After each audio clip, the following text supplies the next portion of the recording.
Movies about war typically focus on the perspectives of soldiers, civilians, or politicians. But Lord of War takes a unique approach by exploring the life of an arms dealer. This distinct viewpoint makes this film extremely interesting.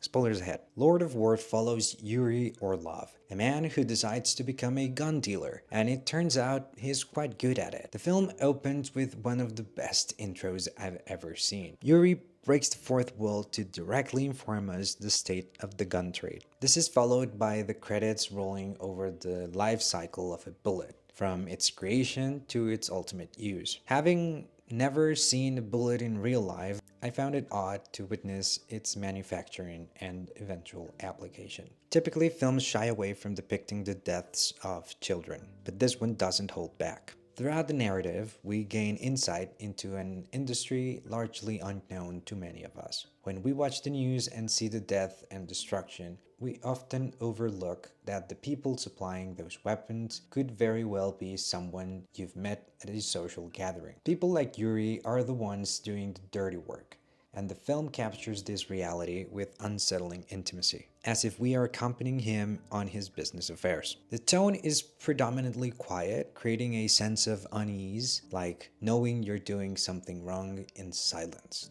kind of thing. This contrast enhances the action scenes, where the gun erupts with loud noises. One of the film's most shocking revelations is how many of Yuri's transactions are actually legitimate, at least on paper. While he bends the rules for the most part, his dealings are perfectly legal. This raises the moral dilemma Agent Valentine grapples with. Should he eliminate Yuri without anyone noticing? Perhaps, but that leads to the issue of the resulting power vacuum. Yuri isn't the first arms dealer, nor will he be the last, making this a complicated business fueled by excessive demand. Ultimately, you can target every Yuri in the world, but it won't solve the underlying issue: humanity's inclination towards violence. War often seems more certain than peace. The weapons manufactured for the Soviet Union end up in the hands of others intended to fight against enemies, but ultimately harming innocent lives. The film doesn't shy away from depicting the real victims of the trade,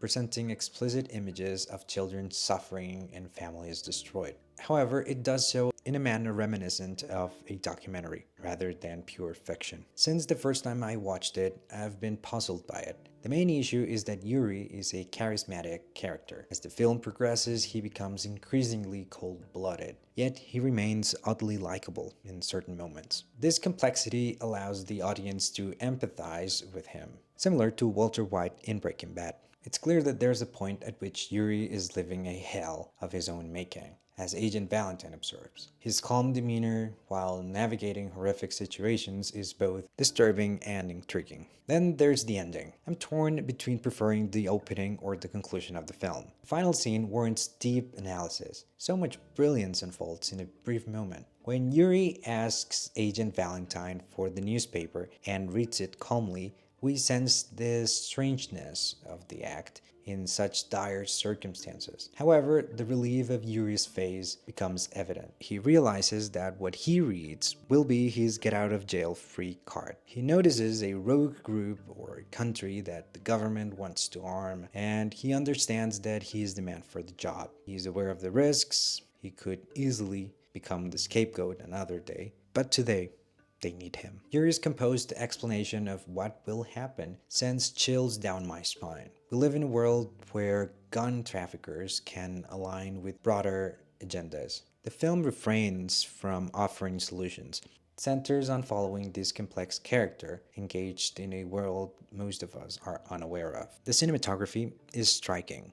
It feels cold, like a bullet resting in an unused Kalashnikov. The special effects are impressive, lending a sense of reality to the narrative. Nicolas Cage delivers a subdued yet compelling performance, while Jared Leto effectively portrays a cocaine addict.